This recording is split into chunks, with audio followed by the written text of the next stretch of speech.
Buenas noches, ¿qué tal? ¿Cómo están ustedes? Les habla una vez más el pastor Rodrigo Azofeifa de la iglesia Real Connections aquí en la ciudad de DeKalb, en Illinois. Me gustaría, antes de continuar con esta reflexión bíblica, que oráramos un minuto y así después comenzar. Padre amado, te damos gracias por esta palabra que vamos a compartir. Te pedimos, Señor, que aquellas personas que van a estar viendo este video sean bendecidos a través de ellas, Señor, sean exhortados y motivados, Señor, a hacer los cambios necesarios en su vida y aquellos que tú nos estás permitiendo hacer. Padre amado, oramos por las personas que están enfermas para que tú traigas sanidad sobre ellas y traigas libertad también para aquellos que están cautivos. Te damos gracias, Señor, por este tiempo que vamos a estar juntos en el nombre de Cristo Jesús, nuestro Señor. Amén y amén. Bueno, como les estaba diciendo hace un momento, en esta noche vamos a estar haciendo una reflexión sobre la importancia que tiene en la iglesia los miembros activos. Recordemos que la iglesia, más allá de ser el edificio, de ser las instalaciones físicas, la iglesia de Cristo es la comunión o la unión de todos aquellos creyentes y aquellos que se unen en un lugar específico, en un lugar adecuado, en la cual pueden empezar a ejercer no solamente sus dones, sino también a practicar su fe.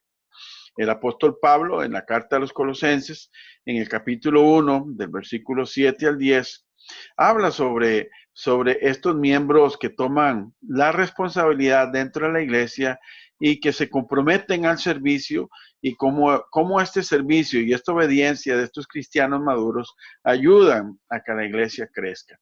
Así que en el capítulo 1, del versículo 7 al 10, esto es el tema que el apóstol Pablo trata. Y bueno, vamos a ver en el versículo 7 específicamente, dice lo siguiente: ustedes se enteraron de la buena noticia, o sea, del evangelio, por medio de Epafras, nuestro amado colaborador. Él es un fiel servidor de Cristo y nos ayuda en nombre de ustedes. Vea qué importante cuando nosotros vemos aquí que un miembro de la iglesia o de la comunidad de los creyentes asume su responsabilidad para predicar el evangelio, para compartir las buenas nuevas de Cristo con otras personas, eso ayuda no solamente para que los pastores y aquellos que están en el servicio de la dirección de la iglesia puedan realizar labores específicas de la predicación, y los miembros maduros, los miembros que asumen una responsabilidad de parte de Cristo en anunciar el evangelio y lo hacen, logran que otras personas vengan al conocimiento del Señor. En este caso, Epafras es uno de ellos. Epafras fue uno de los miembros del equipo pastoral o apostólico del apóstol Pablo, que dedicó su tiempo a predicar. Y este lo hizo en Colosas, de tal manera que como colaborador y miembro del equipo evangelístico de Pablo, él predicó en esta ciudad y pudo hacer que muchos de ellos vinieran a los pies de Cristo. Personas que eran parte de esta ciudad de Colosa pudieran conocer el evangelio a través de la predicación de Epafras, y ellos vinieran a formar parte de esta nueva comunidad de fe en la ciudad de Colosa. Así que esta predicación de un miembro de la iglesia, de un miembro del equipo pastoral de Pablo, logró que la iglesia se fundara en esta ciudad. Y esta iglesia no solamente se estableció ahí, sino que fue una iglesia que inspiró siempre al apóstol Pablo, inspiró a muchas otras personas precisamente porque era una iglesia que daba un buen testimonio.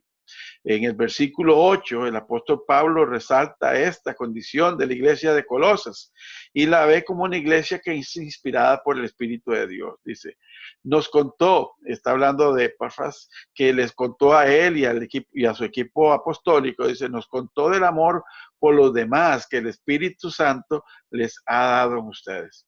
Podemos ver que esta iglesia de Colosas tenía creyentes activos que no solamente se preocupaban por ellos de una manera individual, sino que eran personas que también hacían lo que el Señor nos ha mandado a nosotros. No solamente amar a Dios, sino también amar al prójimo. Y esta iglesia llena del Espíritu Santo se dedicó a esta tarea, amar a otras personas. Tanto así que en el versículo 8, el apóstol Pablo lo resalta como una cualidad de esta iglesia de Colosas. Dice que Epafras le contó del amor por los demás. Y esto vino no solamente del corazón de los miembros de la iglesia de Colosas, sino que fueron inspirados por el Espíritu Santo. Recordemos entonces que una iglesia, para que sea una iglesia viva, para que sea una iglesia eficaz, para que sea una iglesia poderosa, que cambie una comunidad por completo, debe ser una iglesia que esté llena del Espíritu Santo, tal como el apóstol Pablo lo dice aquí en Colosas en el versículo 8. Y esa llenura del Espíritu Santo, esa impregnación del Espíritu Santo en cada miembro de la iglesia, los va a llevar a mirar más allá de sus propias necesidades, sino amar también a otros, a los que están en su comunidad y con necesidad, porque todo cristiano maduro son creyentes que oran e interceden por otras personas. Recientemente en nuestra congregación, Real Connection Church, hemos lanzado un reto precisamente a todos los miembros de nuestra iglesia. Y el reto consiste en orar por 3 personas durante la semana. La primera persona por la que ellos van a orar es por un miembro de su familia que no haya conocido a Cristo. La segunda persona es un miembro de su lugar de trabajo, que ellos puedan estar orando para poder compartir el evangelio de Cristo con esta persona. Y tercero, tiene que ser una de sus amistades o alguno de sus vecinos. Así que van a estar orando y han aceptado este reto con gran alegría y mucha dedicación. Y ya hemos tenido resultados. En el domingo anterior tuvimos familias nuevas en la iglesia y eso nos trajo mucha alegría. Y esto es lo que hacían los miembros de la iglesia de Colosas y también el apóstol Pablo y su equipo pastoral. El equipo de apóstoles y de miembros del equipo de Pablo, ellos también oraron intercediendo por la gente de Colosas. En el versículo 9 lo podemos notar con mucha claridad. Dice, así que desde que supimos de ustedes, no dejamos de tenerles presente en nuestras oraciones. O sea, la iglesia empezó a ser notada. Tanto así que las autoridades, si se puede llamar autoridades, pero digamos así, los dirigentes de la iglesia de su época, contando el apóstol Pablo y otros más, pudieron darse cuenta de que la iglesia de Colosas estaba dando noticias, estaba dando que hablar, y ellos llegaron a conocerlos por los testimonios buenos que estaban recibiendo, y entonces dedicaron su vida a estar orando cada vez más por ellos, desde que supieron de ellos. Dice, le pedimos a Dios, y estas son peticiones específicas que se hicieron en esta oración intercesora. Dice que Pablo que le pidieron, dice, le pedimos a Dios que les dé pleno conocimiento de su voluntad y que les conceda sabiduría y comprensión espiritual. Creo que esta oración intercesora de Pablo, pidiéndole a Dios por conocimiento de su voluntad a la iglesia de Colosas, es muy importante, porque toda iglesia necesita saber cuál es su misión o cuál es su parte de la misión en la gran misión de Dios, qué tarea le corresponde a ellos. Y aquí vemos que la iglesia de Colosa, dirigida y plantada por Epafras, era una iglesia dedicada a orar y a dar testimonio a los demás. Así que Pablo estaba orando para que Dios pudiera dar esa visión clara a estos hermanos y continuar con una visión clara de la voluntad de Dios para con ellos. Y es que cuando nosotros le pedimos a Dios dirección, Él siempre nos la va a dar. Así que es importante también que nosotros, como cristianos maduros, como cristianos llenos de fe, también empecemos a ser activos dentro de nuestra congregación, a orar por otros y pedirle que Dios le revele cuál es la buena voluntad para ellos. Porque es muy importante que nosotros como cristianos sepamos qué es lo que Dios nos está pidiendo a nosotros, cuál debe ser nuestra función o nuestra parte dentro de la gran misión que Él tiene para su iglesia. Y no solo eso, sino que también Dios nos conceda sabiduría para actuar como personas sabias, para poder llevar el mensaje con efectividad en lugar de perder los recursos que el Señor nos ha dado. Así que podemos ver que una característica de la iglesia de Cristo es una iglesia que anuncia el mensaje y es una iglesia que ora por otros, es una iglesia que pide dirección de Dios. Así que estos cristianos maduros, cuando ponen todos estos elementos juntos, como en una gran receta, lo único que pueden producir son buenos frutos. Así que en el versículo 10 podemos ver cómo estos cristianos daban buenos frutos. Dice en el versículo 10, y voy a leerlo textualmente para ustedes, dice, entonces la forma en que vivan siempre honrará y agradará a Dios, y sus vidas producirán toda clase de frutos. Aquí quiero detenerme un momento para resaltar la importancia de un buen testimonio. Todos aquellos que queremos trabajar y servir al Señor, es importante que demos un buen testimonio. Y es un buen testimonio, es vivir de la manera en que nosotros profesamos nuestra fe. O sea, que lo que nosotros confesamos con nuestra boca, que amamos a Dios, que queremos obedecer su palabra, debe ser respaldada con nuestro diario vivir. Por eso dice que entonces la forma en que vivan siempre honrará y agradará a Dios, y sus vidas producirán toda clase de buenos frutos. No solo de frutos, sino de buenos frutos.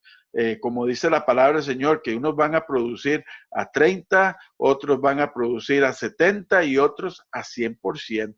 Pero toda iglesia que tiene cristianos maduros dentro de ella, siempre va a producir, ya sea al 30, al 70 o al 100%. O como el caso de los obreros allá en el capítulo 25 de Mateo, cuando algunos le dio denarios para que los pusieran a trabajar, todos producieron de acuerdo a la capacidad de cada uno. Y entonces estos cristianos en Colosas también, ellos no fueron la excepción, y entonces con su testimonio, con su manera de vivir santa y agradable a Dios, empezaron a dar buenos frutos. Entonces dice, mientras tanto, irán creciendo a medida que aprendan a conocer a Dios más y más. Y esto es muy importante porque un cristiano maduro, un cristiano que ama a Dios, es un cristiano que no se conforma con lo que sabe ahora, con lo que conoce de Dios, sino que es un cristiano que quiere estar en una búsqueda constante de esa intimidad con Dios. Porque la única manera en que nosotros podamos conocer a Dios es que lo conozcamos a Él de una manera íntima. Y para conocerlo a Él de una manera íntima quiere decir que nos tenemos que estar relacionando con Él. Y hay muchas formas para encontrar esa relación y esa relación íntima con Dios, y es buscarlo a Él en todas las áreas, en la meditación de la palabra, en la oración, en el ayuno, en el compartimiento del pan, en la reunión de los santos, en el estudio de la Biblia y en la predicación de la palabra. Todos estos elementos nos ayudarán a nosotros como creyentes a alimentar nuestro espíritu, alimentar nuestra alma, de tal manera que nuestra humanidad, nuestro cuerpo, nuestra voluntad, entonces se somete a la voluntad de Dios, y es ahí cuando entonces podemos dar frutos, frutos que el Señor nos llama a dar. Recordemos Juan capítulo 15, que dice que el Señor nos quiere que su iglesia dé buenos frutos, y aquel que da frutos lo va a podar para que dé aún más frutos. Pero aquellos creyentes que no dan frutos, dice que son como las ramas secas, que entonces Él va a cortar y echar al fuego. Mi pregunta hoy es, si tú asistes a una comunidad de fe, a una iglesia, ¿estás trabajando ahí? ¿Tienes un compromiso con tu congregación local? ¿Estás ejerciendo y poniendo en práctica los dones que Dios te ha dado y estás dando frutos dentro de tu iglesia? Si la respuesta es sí, yo te felicito y te motivo a que lo sigas haciendo. Pero si la respuesta es no, yo te motivo a que empieces en oración, como le decía Pablo a la iglesia de Colosas. Pide en oración dirección a Dios para que te muestre cuál es el área donde necesitas estar trabajando en estos momentos para que empieces a dar fruto en la iglesia donde el Señor te ha puesto. Espero que si tú estás oyendo y viendo este video y eres miembro de la iglesia Rio Connection Church, ojalá que tú te pongas en contacto muy pronto con el pastor y entonces puedas decirle que estás listo o lista para trabajar. Si estás en otra ciudad o asistes a otra congregación, igualmente te pido que ores al Señor, que pidas dirección y que pronto también te pongas a disposición del pastor de tu iglesia local. Que Dios te bendiga y espero verte la próxima semana en un día más de la reflexión pastoral. Les habló el pastor Rodrigo Azofeifa de Real Connection Church. Si usted cree que este video es de bendición para usted, yo te motivo a que lo compartas para que otros también tengan la bendición de escucharlo. Así que Dios te bendiga y nos vemos la próxima semana. Hasta luego.